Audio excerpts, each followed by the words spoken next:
Hey everyone, welcome to ChemBites. I guess that you, just like me, when coming across yet another article about the food you consume, might start to wonder if you're going to the supermarket just to buy poison. I decided to delve a little deeper and share with you what I have found about what we consume, whether it is healthy or harmful for us. I will start with something very familiar to all of us: mayonnaise. Many of us enjoy the tasty flavor of mayonnaise, and you might wonder if such a flavorful product is good for you. Let's examine the label to see what makes it so tasty. Creamy texture. The emulsification of oil and egg yolks creates a rich, smooth texture that enhances the mouthfeel. Balanced flavor. The combination of oil, egg yolks, vinegar, and lemon juice provides a balance of savory, tangy, and slightly sweet flavors. Fat content. The high fat content from the oil provides a satisfying, rich taste that is naturally appealing. Acidity. The vinegar and lemon juice add a slight tanginess, which helps brighten and balance the flavors of the foods it accompanies. Salt and sugar. These enhance the overall taste by bringing out the flavors of other ingredients and providing a slight sweetness and savory note. Fat, salt, and sugar. How can we resist them? It's a combination that our bodies often crave. But is that all that's in the mayonnaise we buy from the store? Let's look at the ingredients in one of the most popular mayonnaises on the market, Hellmann's mayonnaise. Soybean oil, water, egg, yolks, distilled vinegar, salt, sugar, lemon juice, concentrate calcium disodium, and natural flavors. Soybean oil.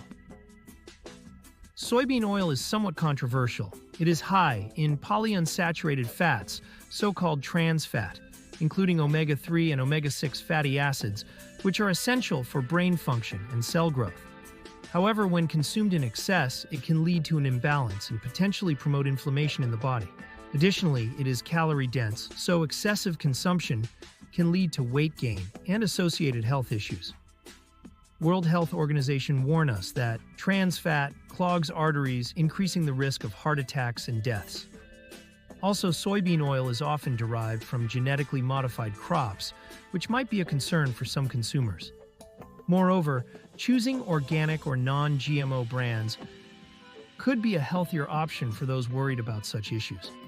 Salt. Salt is even more controversial.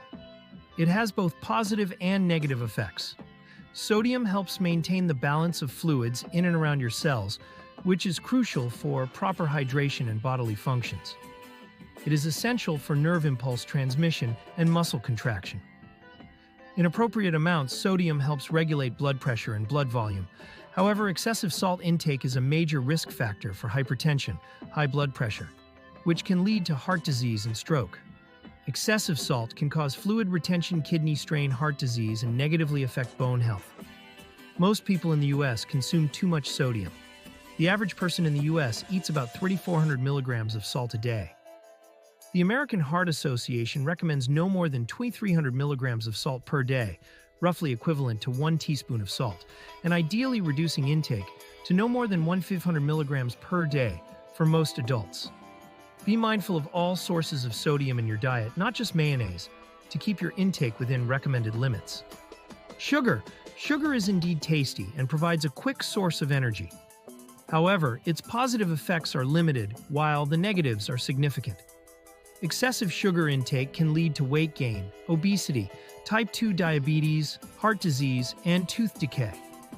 Hellmann's real mayonnaise contains about 1 gram of sugar per tablespoon. The American Heart Association advises limiting added sugars to no more than 100 calories per day for women, about 6 teaspoons or 25 grams, and no more than 150 calories per day for men, about 9 teaspoons or 36 grams. It's worth noting that sugar can be found in many processed foods, making it important to monitor overall intake across your diet. Calcium Disodium EDTA, calcium disodium ethylenediamine tetraacetic acid, is a chelating agent used in food to bind and sequester metal ions, preventing oxidation and preserving the color, flavor, and texture of food. It is generally recognized as safe by the FDA when used within prescribed limits. However, prolonged or excessive intake can potentially bind to essential minerals like calcium, iron, and zinc, reducing their availability in the body and leading to deficiencies. Excessive intake can cause toxicity, resulting in symptoms such as headache, fatigue, dizziness, and fever. High doses can strain the kidneys and liver, potentially causing damage over time as these organs work to filter and excrete the compound. It can also lead to arrhythmia or changes in blood pressure due to shifts in electrolyte balance. Some studies suggest that high doses may affect bone marrow function, potentially impacting blood cell production. There are concerns that it might interfere with hormone functions, though this is more relevant in high-dose medical treatments rather than food consumption.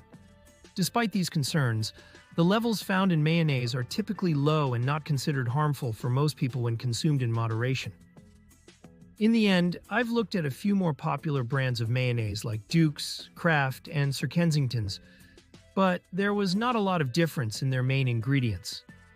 It was a surprise to me that there was nothing too disturbing and toxic in them that would have a more harmful effect on our body. Consuming mayonnaise is generally fine if done in moderation. It is important to be mindful of its ingredients and consume it as part of a balanced diet. As always, a varied diet and healthy lifestyle choices will help you enjoy your favorite foods without compromising your health. Regularly reviewing the nutritional content of your favorite products can help you make more informed choices and maintain a well-rounded diet. If you're curious about other condiments or foods, let me know in the comments below. Your feedback and questions help me create content that's both informative and relevant. I hope you enjoyed this video. Don't forget to like, subscribe, and hit that notification bell for more content. Thanks for watching and see you next time.